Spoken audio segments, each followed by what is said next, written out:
About time I get this shit up and running. Releasing this series at this moment in time on a platform where everything goes just feels appropriate. Basically rattling every fan base out there, meme the shit out of them until they cry, and meme them when they cry.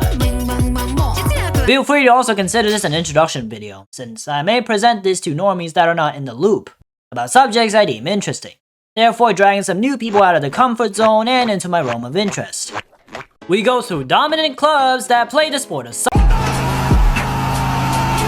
You might have caught their names because I made sure to name drop some that suggested a vid like this is coming. The format is that I go through prevalent teams in the top 5 leagues. The first divisions of 5 countries that are unanimously hailed to have the best football and the very best people. So you'll hear me count the number of domestic leagues they've won. They usually work the same in every country. 20 teams play each other twice, home and away. 3 points for a W, 1 for a D, and 0 for an L. The team with the most points within that round robin will be crowned champions at season's end. Therefore, the most appropriate gauge to see how prestigious a team is in their country is to count how many leagues they've won. But being the best in your country isn't enough. At least comparing to be the best in the world. That's where the UEFA Champions League comes in. The absolute pinnacle of club football. A mini-league phase of 36 teams playing through 8 match days. It calculates the points similar to how, well, leagues does it. Depending on your position on the table after match day 8, you'll either go directly to the knockouts or you go through a 2-legged playoff to settle via an aggregate score after 2 legs. This also applies to the knockouts except for the final. Yo, imagine having to play a home final and an away final. Wait, I do know a tournament that sets up like that actually. If you win it for the year, 8.5 times out of 10 you'll be considered the best team in the world. The more domestic trophies and European titles you have, the bigger the club is. Hence, I will go through 3 main categories. Trophy Cabinet, Prime and Legends, and last season plus this season. And let's start off strong with the objectively biggest club in the world! What the fuck? If you think of a name off the top of your head, chances are they had played for Madrid at some point in their career. And full scams in broad daylight. Building the identity of holding established players and turning them to the biggest legends the game has ever seen in every position. And it has only amplified with Papa Perez at the helm. Alfredo Di Stefano, Ferenc Puskas, Santiago Bernabeu, and Raymond Copa. If you're asking who the fuck these grands are, I'm with you. I ain't around when everything is black and white. But some of y'all be shouting, I don't know, boo, if I don't name these guys, bro. Let's go recent. Fat Ronaldo, Judas Figo, David Shelby Beckham. But if David Beckham wasn't a public figure, he would be just another John Joe Shelby. Zinedine Headbutt Zidane, Guti, Iker Casillas, Roberto Bazooka Carlos, Fabio Ballon d'Or Cannavaro. Final point, the fact that Raul González Blanco is not in the list is a joke! It's a joke! Recognize any of them? Yeah, that's what I thought, Unk. Now we get to my time. Marcelo, course, Croatian refugee, Cassie boy, and Mr. I want all smoke. Prime Madrid, I'd go with a 3-peat. Keylor Navas between the sticks. Back four, Marcelo, Ramos, Varane, Carvajal. Midfield was the MCK, and the front 3. Oh boy. You'll have to know these 3 if you're in football. Oh, you've heard them outside of football. Gareth the Golfer, Benzi 15, and the one, the only, the myth, the legend, Cristiano Ronaldo! Totally different names, by the way. Jokes aside though, those who support this team at this time period, or support this team because of this time period, are either diehard Ronaldo fanboys or D1 glory hunters. Because on God, these Madrid fans are insufferable. Way more insufferable than Barcelona fans. Game by game. The first leg will be a 3-1. Mbappe will score 2 goals. Vinny will score a goal. When you get clapped, by Arsenal, you spent the entire week manifesting a comeback. 90 minutes at the Bernabeu is very long. They lost to Valencia, but we don't talk about that. just to have a generational head loss in that same stadium. You let the Peruvian mug ran down your sub and score on you. Maybe you confused the two with the Anderson because you had more remontada edits than shots on target. Quite sad times for Madrid last season, going trophyless and sending a final beacon farewell. No. The club has decided they will not offer an immunity. No. But now they brought in some shiny new toys and hopefully win the treble this season. Yep, 36 league titles, 15 CLs, 13 Spanish Super Cups, and not a single treble. Yet, when we close it all up, Magic! a job. Featuring Courtney! Raul's second coming, Carlos' second coming, the French midfield kids, Trent Alexander falling asleep in the back post, Can't learn how to defend the back post after 20 years, but learn Spanish in 2 weeks is crazy. Bangladeshi Rodri, Mr. 10 times harder, and the best player in the world, Kylian Donatello Mbappe. Head coach, Xavi Invincible Alonso. All I'ma say for the rivalry, there's a reason why Barca won 2 trebles while Madrid won none. There's a reason why Madrid won thrice the CLs. There's a reason why Barca at the peak is the peaks, Madrid as the juggernauts of football. Their identities are different, so from a neutral POV it just sounds a bit unnecessary and corny. That being said, the popcorn's always ready when these two fan bases clash, dude.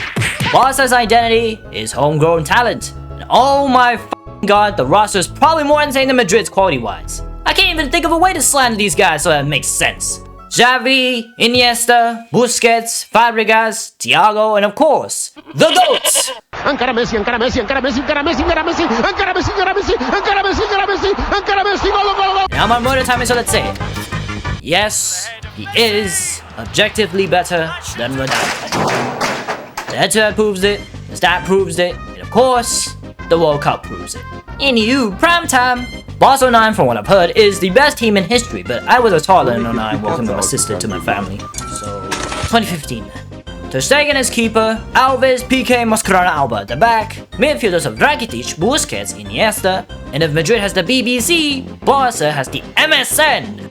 Hero of Chile, Ghana's most wanted man, and the #1 diver. Although he's never close to the pool, he's actually closer to the hospital. The famous tiki-taka playstyle, and the chemistry iconic only to Barcelona makes me rate them higher than Madrid this season. I guess hopefully they can win the CL after what happened last season. What happened last season? Stay tuned to find out! Featuring Juan Octopus Garcia, Pau Kubasi, Gavi, Pedri, Danny Cleaner Powder Olmo, TikTok Unk. I'm not a fan anymore of Robert Lewandowski. I don't. Rafinha, Professor Rashford, and of course, your #1 wonder boy. Ain't no party like a Lamine party. Hey. Dwarfs for the love of the game. Head coach, Highline Flick. Oh yeah, pro tip. Barca fans do get full of themselves too from time to time, so fortunately you can quote them with a single corner taken quickly. Liverpool 3-0. Corner taken quickly. Origi! Yeah! Unbelievable! Divock Origi! Oh my word! I've spent quite a while talking about the 2 biggest Spanish clubs, but there are some more big teams you gotta keep in mind when it comes to Spanish football. Atletico Madrid is one such example. City rivals of, well, Madrid, and quite the dark horse for themselves. I recommend peering into the match archives when these two play each other, bro. Especially in the 2 CL finals they meet. Shit flies everywhere. Literally. Overall, I rate La Liga a 7 or an 8 out of 10. 2 big teams, 1 dark horse, and a couple other teams, but that's it. I've got to talk about their last season first. One of the semi-final classics. Lamine, the Wonder Boy, terrorizing defenders all campaign. Scored at the away end. You won't got nothing on this kid. He had 2 to 3 grown men on him at all times. Okay, it's happening. Everybody stay calm. Lewandowski in the middle. What a save! And 30 seconds later, a 37-year-old defender gets them back from the dead. Scenes! Absolute scenes! Just had to be there, blood. Barca came back from 2 goals down. They also did that in the first leg. They refused to die. Their resilience brought them to 2.5 minutes away from the biggest stage of all. But Cherby got on the other end, allowing for Tessie to put the final dagger into Catalonian hearts. And twisted it, along with all the Habibi, Ansalanadi, or whatever. Like, do you notice the Spain Big 2 have a huge Middle East or Indian, Bangladeshi following? It's crazy. With that momentum, they have to go and win it now. It's just common sense, just lock in for the final hurdle and go out in a blaze. Everybody was expecting an end-to-end, absolute cinema clash between the old heads against the youngest team in the tournament.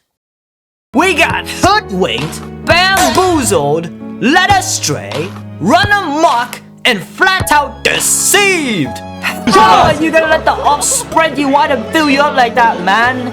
I mean, sure is one of a kind seeing a 5-0 scoreline in the CL final, but could have been back and forth to the last second!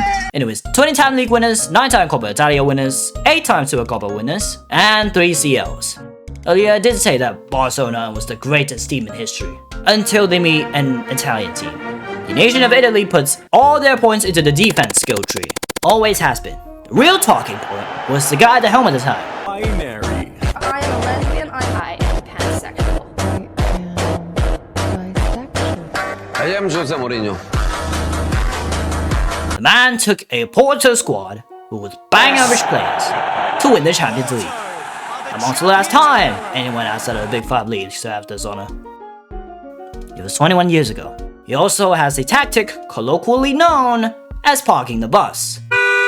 Every single player do absolutely all except for preventing the ball ending up in the net. Yeah, went as well as you expect. We didn't park the bus, we parked the aeroplane. If Pep and his Avenger level squad can't break him down, neither can you, so it's no surprise they stroll their way to a trouble. This was the super team of the 2000s. Maldini, Nesta, Cafu, Stam, names that would terrify any striker. Wait, who the fuck is Stam? Seedorf, Kaká, Gattuso, Pirlo, all household names when it comes to midfield, and a very formidable striker partnership of Shevchenko, Crespo. Despite the Golden General 5, they choked a 3-0 lead against a meaty Liverpool team. Well, meaty is misleading since Liverpool are good. They won the final after all. But come on, can we even compare? They were 3-0 up at halftime and somehow lost it on pens. Vindication came 2 years later though, as they beat Liverpool to win their 7th success in CL, along with 19 Scudettos, 5 Coppas, and other miscellaneous titles. The biggest club in Italy! 36 Scudettos, 15 Coppas, 9 Super Coppas, and 2 CLs. For Juve legends we have Platini, Nedved, Gigi Buffon, Chiellini, Bonucci, Del Piero, Leon, Tucham, Trezeguet, Baggio, Pogba, Mandzukic. What a roster actually, considering Ronaldo plays there too.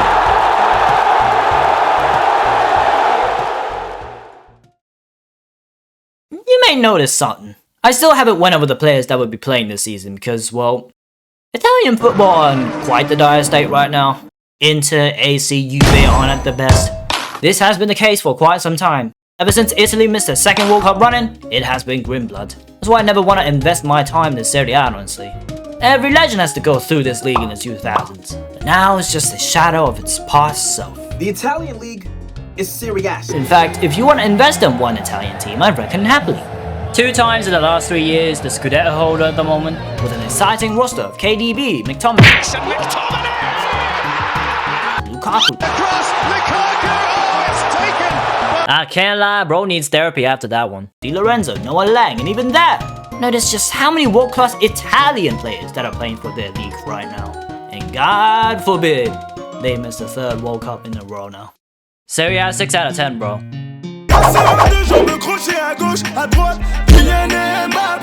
My favorite league. I only have to talk about one big team here at the moment. Golly, I totally didn't choose this because I was typing this shit out at 10 PM and just wanted as many parts done as I can. France's top division. Wait, what is he doing? Although it's not as dire as Italy's, but has been notorious for one reason. There's only one team worth supporting at the moment. The latest addition to the treble club, PSG! Like I've said, they steamrolled into and made light work of Liga every single time. I just want to do a quick shout to their Champions League run real quick, finishing 22nd in the league phase! They only skinned through due to winning their last 2 games. Absolutely violated Brest 10-0 on aggregate. But again, it's Liga. So nobody gives a shit. But fortune started changing. After a disappointing Elliott smash and grab, they KO'd Liverpool on their own crib, survived the scare against Villa, outclassed the toothless Arsenal, then walked into down. Maybe it ain't the most miraculous like the 1 in a million 2022 Madrid run, but it's a contender for the biggest turnaround in my opinion. Ever since the Qataris took control, Zlatan, Di Maria, Cavani, Verratti, Sergio Ramos, David Luiz, Thiago Silva, Meunier, Matuidi, Dani Alves, Buffon, Hakimi, Marquinhos, Donnarumma. They had a front 3 of Mbappe, Neymar, Messi. And then fuck all for 10 years. Chelsea, Man City, Barca, Madrid came to snuff them out one by one. 4-0 in the first leg. Somehow lost that tie 6-5. 2-0 up with 29 minutes to go. 3-2 loss. Goals for Real Madrid. He's got another! 2-0 at Old Trafford. With PSG having not lost a single time at home the entire season, this meant the second leg would be an easy stroll to... Even when they reaped the benefit of COVID, made it all the way to the final, their former academy player puts a header past them. That's all she wrote. The season before last season, they came back against Barca in the quarterfinals, just to get snuffed out by Dortmund in the semis. When all of these guys leave, except for Donnarumma, Hakimi, Marquinhos, finally did it. That's the lesson, folks. Oil money ain't everything. What is everything is using it wisely. Big up Enrique, big up the players. With all that being said, on Kami-sama, they are not on the conversation of best teams in history. Unless they go back to back, with the path being difficult for them yet again, and Donnarumma going to City, it'd be way less fluky if they serve another one. Heck, they can go for another treble considering how easy Ligue 1 and the Coupe de France is. Starring Ousmane Dembélé, Desiree Doué, the Portuguese midfield duo, best left back in the world, Cravadona, and other players with quality. PSG are the team to watch this season. Listen, I said the same with Barcelona, but they literally beat them this season. I won't be bothered to list any other big French teams, so I'll just display on screen for you. Boom! Ligue 1, 6 out of 10.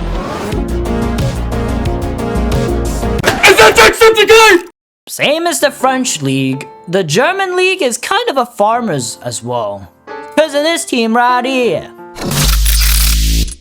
11 league titles in a row. Not much more to say, eh? Barca fans, it sure ate you up to pieces. The pedigree of 33 Bundesliga, 6 CLs, 20 Pokals, 10 Super Pokals are nothing to scoff at though. From the times of robbery, sweeper keeper Neuer, Homdo to Thomas Muller, the other Muller known as Der Bomber. Okay. Der Bomber are the famous monsters like Beckenbauer, Kahn, Klose, Horst, Podolski, Boateng, yada yada yada. Prime Bayern? Gotta be the sextuple innit? Neuer's the keeper of course, Kimmich, Alaba, Boateng, Davies as forward the back. Midfield duo of Thiago and Goretzka, with Gnabry, Koeman, Müller assisting Lewa up top. Lewandowski. 7-2 Tottenham, 6-2 Belgrade, 7-1 Chelsea, 8-2 Barca, 3-0 Lyon. We're talking about dominant runs, Bayern 20 comes to mind immediately. I guess dominance runs in the German genes, am I right, fellas? Last season form aren't as eventful. They did take back the Bundesliga, but I mean, a Leverkusen invincible was like a one-time thing, you know what I'm saying? it's just a norm for Bayern to win it. Starring Lucho, Michael Buller-Lise, Manuel Fosso Neuer, Jonathan the Rock, Random Ass Weeb, Best Canadian Player, Jay, no, not that Jay, Kim Min-jae, and of course, my striker, Harold Edward Kane Dassord, Nicholas Jackson.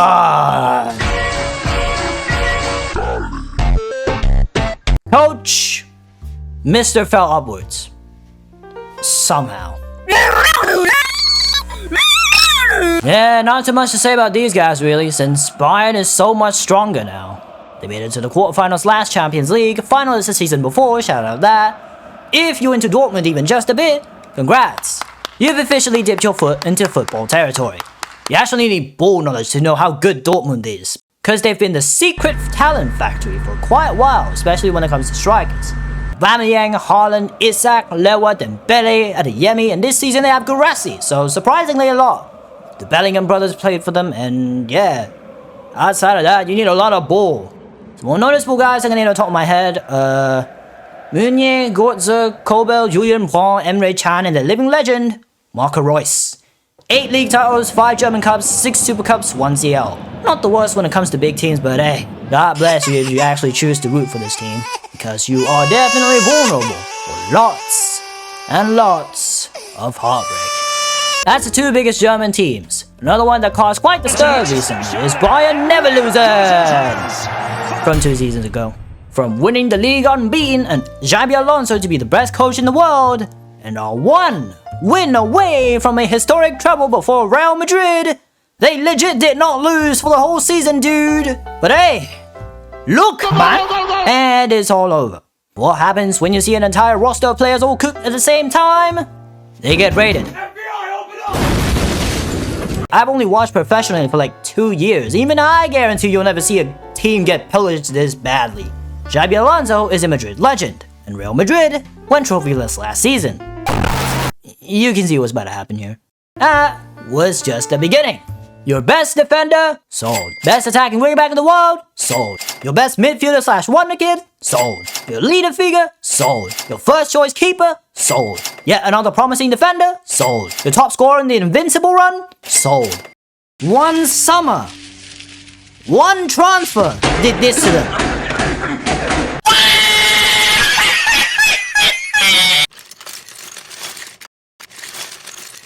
Finally get to talk about the best league in the world, the most competitive, the most electric, the most worthwhile league to watch. England's First Division. Unlike any other league where there are usually 1 to 2 giants, Seri A has like 4 that aren't good at the moment. They have the Big 6. Or should I say Big 17? We're talking about 6 clubs in detail though. And where else to start with than the champions of the world?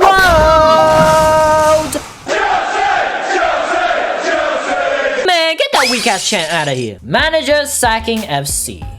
No coach in Chelsea has lasted 2 years no matter how much they win. Bouncing back after a short banter era with a roster of young but talented kids that Chelsea has spent $1 billion to bring home. They deadass be scouting 18-year-olds, then bringing on 8 to 10-year contracts, and now their squad used to be so inflated, some of them have to change in the halls. But at least, some of these unpolished gems have world-beater potential. Moses Caicedo and Enzo Fernandez, both costing £100 million and both having a period of struggle. Seriously, what's the point of spending £100 million twice for a passenger, and a decent guy that's worth like 65M at best? Anyways, Enzo being a good attacking option, and Moses as a solid cover for the back 4. Estevão, the Brazil wonder kid, showing glimpses of brilliance, and if he doesn't pounce, João Pedro can step up. Maresca can even roll the dice and use Liam Delap. For wingers, they had a Man U reject and a guy who's banned for doping. But it ain't all doom and gloom. They have a decent winger with some world-beating fullbacks to back. For the back 4, there's not much solidity. Sure, there's some good names, but the reason why Chelsea dropped from title race to top 4 race is because they be leaking goals every now and then. Well, they still do. Oh my god, bro. Oh, hell no, man. What the fuck? But they can always look forward to one man. The guy who does the carry job for more than 2 seasons now. Cold Palmer. That's why they call him Cold Palmer, innit? 57 GA in 72 games, ladies and gentlemen. Cooked PSG in the preseason friendly cup, and hopefully will cook in the Champions League. And maybe get called up for the World Cup next year. Did you know Chelsea only conceded 15 goals in a 38-game season with Perpetrator, a legendary keeper, Carvalho, Terry Dallas as their world-class defenders? Claudio Makalele, the guy who legit invented the DM position? Okay, I'll stop. Joe Cole as the brilliant attacking option, and of course... And also their living legend, their top scorer as a midfielder, the same guy who cannot coach for shit before Coventry, Frank Lampard. Lampard! Go in! No, say the officials. Over the line or not? 2 CLs, 6 PLs, 8 FA Cups, 2 ELs, and fun fact, they're the only team to win every single trophy there is. Oh no, flop. No. You thought I was gonna talk about them first instead of Chelsea, didn't you? I'm quite knowledgeable on subverting expectations myself, unlike Liverpool last year, who exceeded expectations by walking the league so hard it was over in November. Call off the search! And let's just talk about that transfer window. It was one of the most mad in recent time. Did they find oil in the Anfield or something? Best attacking wingback, best young prospect, Kirkes, established striker, and their longtime lover. For some reason. With Van Dijk, Alisson, a great midfield with SpongeBob. SpongeBob in the tent if I speak. Maka. The moment Mac had his brain wrapped in his head like Perpetrator. Gravenberch, along with Chiesa, Gakpo, and most importantly, the Egyptian mummy Salah. No excuses this time. They have to go to the quad now. You gotta understand. They walked the league last season. Now they added in 2 world-class forwards. Give this man the keys when Salah's thinking up the gaff and HMRC's up front doing yeah right. 2 attacking wingbacks. And one of the best wonder kids at the moment? Are you mad? In summary, you'll never walk alone. Unless you're Trent Arnold. Then not only you're walking alone, you're also getting fried on that hand. Arsenal opening up For prime Liverpool, let's go with the Klopp's double winning squad. Keeper, Alisson. Back four, Matic, Van Arnold, Robertson. Midfield with Hendo, Fabinho, Wijnaldum. And a terrifying front three with Mane, Salah, Firmino. Legends of Gerrard, Suarez, Coutinho, Alonso, Mascherano, and of course, Big Cock Divock Origi! I mentioned him last just to trigger Barca fans one more time. It never gets old trying to remind a gash against an affectionate, so strongly emotionally attached fan base.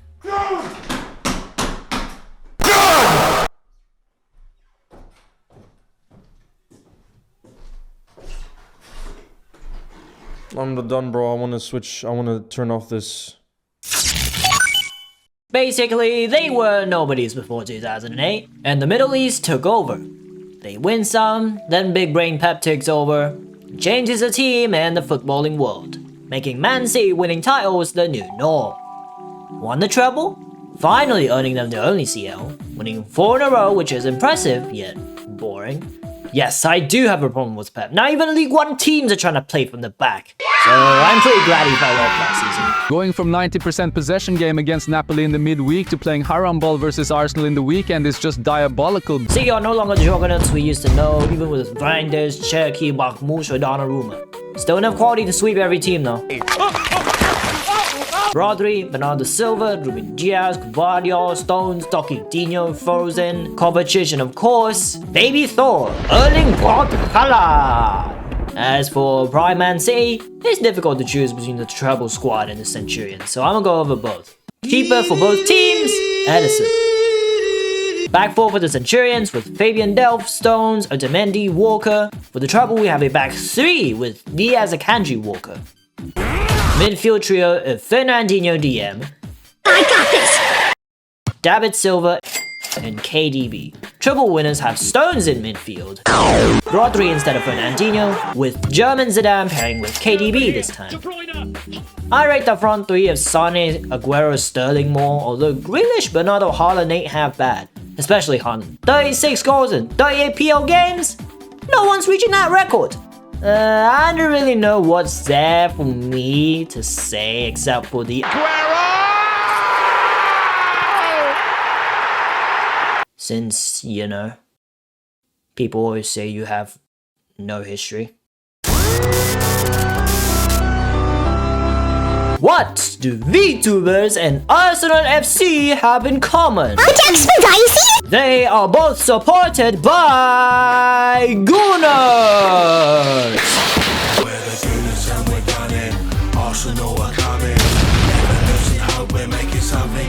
I don't know about old Arsenal, but it ain't until they win the league unbeaten that they go, "Hey, finally, but is any one of yours gone?" I get it. No one has won the league unbeaten before or after, but tell me, how come you drew 12 games? You know what? You don't want to take draws in a title race. Man City Centurions only lost one more game than you. It's not that much of a difference. What is actually a difference is try to, you know, win games. Which will you choose? Not lose certain games or trying to park the bus for draws, maybe narrow wins, or getting 100 points and winning the league since damn near nobody's chasing up to you. That's what I thought. You start out at 1 point. When you win, you get 2 more points.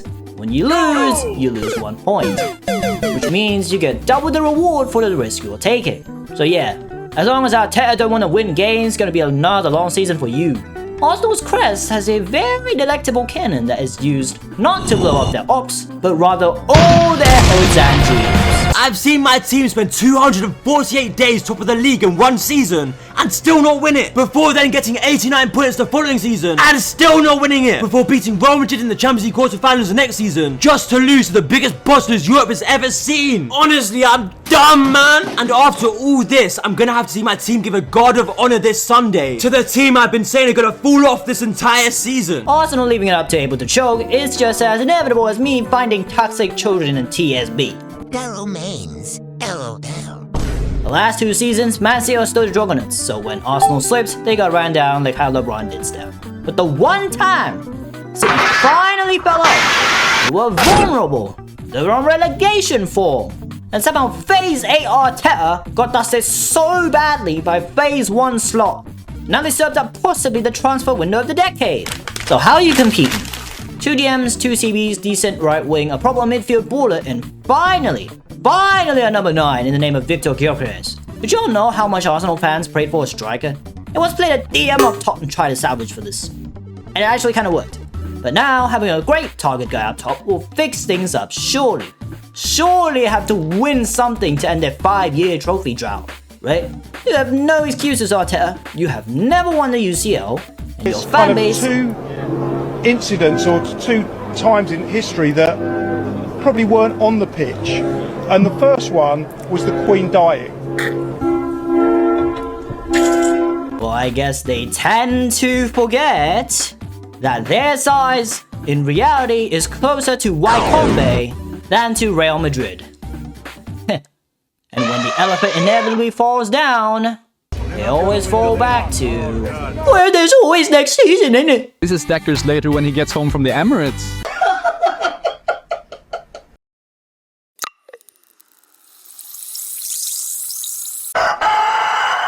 Well. First of all, congrats on that trophy, innit? Although it's like Europe's beta competition, that's like a shit toast final, y'all deserve it. Right, you had probably take the C4 to salvage the trophy drought. Let alone a C2. This is me in a bottling competition about ops is Tottenham. Even though they played good football, they're in a title race until Eden Hazard ran through. 3 years later, they're in the CL final. And got another fight by Liverpool. Carabao, Europa, FA Cups. Damn, man. For 17 fucking years. You did puberty, thinking for your future. Body is not just a collection of cells. It's the organization of the planks that makes the ship. It's the organization of the cells that makes the body. Reading relationships. And that bloody team still has not lifted a single tile. Until they did. It's definitely not a fairy tale like how Spurs fans are having out to. Not this rainbow with a leprechaun and a cauldron filled with coins, but at this point, what is there to say no to? Celebrate, guys. Until they bottled a 2-0 lead against a real champions of Europe. What a surprise. Yeah, but Tottenham, it's the history of the Tottenham. With Spurs this season, I know it's really weird not seeing Son or Kane on that team. I'm never exaggerating when I say that dude is the most phantasmagorical in EPL folklore. The numbers speak for themselves, but I think they've been decent with Frank. And is now stranded. Oh. And they go for goal and they find it. Harry Wilson from the near touchline compounds Spurs' utter misery. Who does this brother think he is? And now, it's time for the moment you've been waiting for. 1, 2, 3. Ready? Oh, and it's come here for De Ligt, who didn't catch hold of it.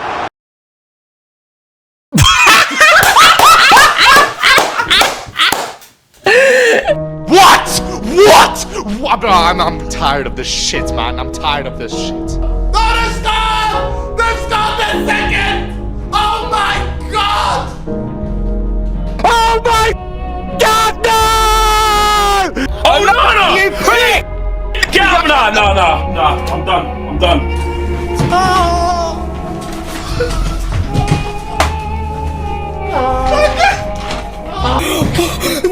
It's 7-0! Can't even go back to back! We have risen to new lows. Maguire! Yes! Yes!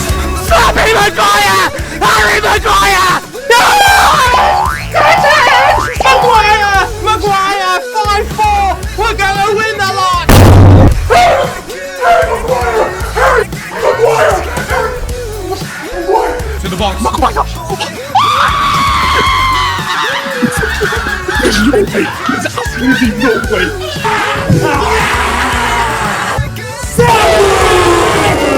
We allowed Jordan Henderson to be prime Steven Gerrard. No! No! It's in the fucking back of the net. The law! Oh, it's 3-2. Fuck's sake! I was standing for 3 hours to witness that piece of crap. Questions need to be asked, and we need some answers soon, because that was the worst performance of the season by a mile. Yeah, if there's anything I want you to hear from this club, it's the laughing stock footage I showed earlier. The tears, the rants, the suffering, the agony, the heartbreak, the humiliation, the demolition, the steamrolls, the shortcomings, the flops, the media, the PR. Liverpool might be the biggest club in England when it comes to pedigree, but when it comes to social media, it's undoubtedly Man U, despite how shit they are, and having only 2 periods of success. But the Man U affection we know today comes from one man, and arguably, one man only. Sir Alex Ferguson. United pre-Ferguson, 7 leagues, 3 FA Cups, 1 CL. United when Fergie retired. 20 leagues, 5 FA Cups, and 3 CLs. A trouble under him, of course, the famous comeback against Bayern in the Champions League final. If in the future I shall like, Fergie time's gonna be some Fergie time type of timing. You know, it was from this comeback. Roy Keane, Evra, Schmeichel, Cantona, Carrick, Paul Scholes, Park Ji-sung, Solskjaer, Robson, Giggs, Ferdinand, Vidic, Neville, Andy Cole, Van Nistelrooy, Beckham, Rooney, Tevez, and of course, Ronaldo. Even after these names, Nani, Van Persie, De Gea, Young, like this amount of massive and beloved players is probably the reason why people still support this club. The emotions, the whiplash, whether win or lose, is always the most diabolical, the most abhorrent, and even concerning of roller coasters. Let's pan real quick at how many flops there are in this club. Actually, you know what? Might as well show it on screen for you. Harry Maguire. Rasmus Højlund.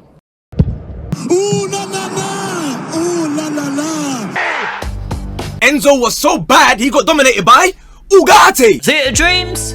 More like the graveyard of dreams. The only guy who's actually world class on that team is Bruno. Time here, Bruno Fernandes. We don't talk about Bruno, no. They're a bang average squad with a couple of potential men at best. In the history of Man United post-Fergie have also shown a peculiar trend. When they leave Man United, they instantly get better. What do you mean you can't win back-to-back games in Prem in like almost a year under Amram?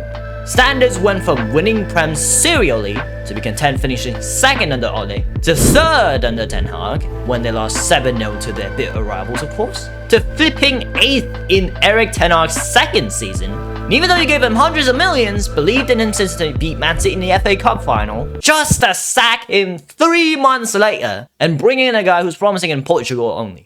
And the standards dipped without breaks. Losing to flipping Bournemouth, Brentford, Crystal Palace, Fulham, Nottingham. Scrapping wins against relegation teams. Losing to Tottenham in the final of Europe's beta competition. And the worst low of all, making Grimsby Town look like the Grim Reaper. 2-0 down against a 4th division side, dragging you into penalties is a disgrace. Let alone losing it! Onana saved 1 pen out of a possible 13, and their 2 new signings, Cunha and Boo Boo, missed theirs. I believe Man United is a terrorist organization with Osama bin Rubin in charge. So, you can support any club, any, but do not come close to United right now. They are phony! What's beautiful about the Premier League is that it's not just the Big Six we're talking about here. Every single team in this league has upset potential. They have at least one dark horse that overperforms. Nottingham last season, Aston Villa the season before. A strong village. 2 Baller FC this season. At the time of scripting, it slayed Liverpool in second in the table. Newcastle got the Man City privilege and started being consistent. And of course, Leicester winning the whole thing. They're in the championship now. Also considering the Big Six has their banter eras at some point in time, 9 out of 10 league. Just because the quality this season has been, set piece heavy. And breathe. Finally we got to the end. I know I glossed over quite a lot of clubs and football also exists outside of top 5 leagues, but I don't want this video to be repetitive. I don't want to make it sound grand, saturated, and a title that goes, I review every single big club in the world and rate their seasons from 1 to 10. Get that Mr. Beast Stoke Twins Lanky Bucks ass style out of here, man. What I'm essentially doing is laying down the very biggest clubs, the most sparkling of all, so that you can at least dip one toe into footballing territory. How far you want to traverse these lands, how many teams you want to support, how Van Persie betrayed Arsenal, how the Ballon d'Or was rigged, remontadas of any kind, it is a disgrace, the Gerrard slip, rivalries, Maracanã, the football war, hand of God, lots of stories out of my treasure trove of references, and this season as well is bound with memeable shit too, I'm calling it now. World Cup's coming in like a few months, time for you to cheer up for your nation if you made it. Like seriously, that's an everybody eats World Cup, to be real. How come Haiti, Curacao, even fucking Cape Verde is in it? How invested are you now into kicking balls? Ultimately that falls back to you, my friend. Not sure about making videos reviewing more to football or not. We still have the players, tactics, coaches, positions, numbers, XG to go over. 3-0 by Manchester City. Surely you have to bounce back. They come back. They lose 3-0 again. One, Amorim ain't serious. Are you not ashamed? They were telling me wait for United to do team of the week. Smoked by 10 men, fully deserved. Full match review already on YouTube. Because this might be worse than Grimsby. This guy will play 5 back and 5 aside and tell the goalkeeper to go home. But Liverpool at home. You've been slapped by Man City. Okay, fair enough. You've been slapped by Nottingham Forest. Not fair enough. You must bounce back now. Slot, you're at home. This is the Eredivisie. Pretend that you're facing go-ahead Eagles. VVV Venlos. Heracles. Pat 4-1. Wow.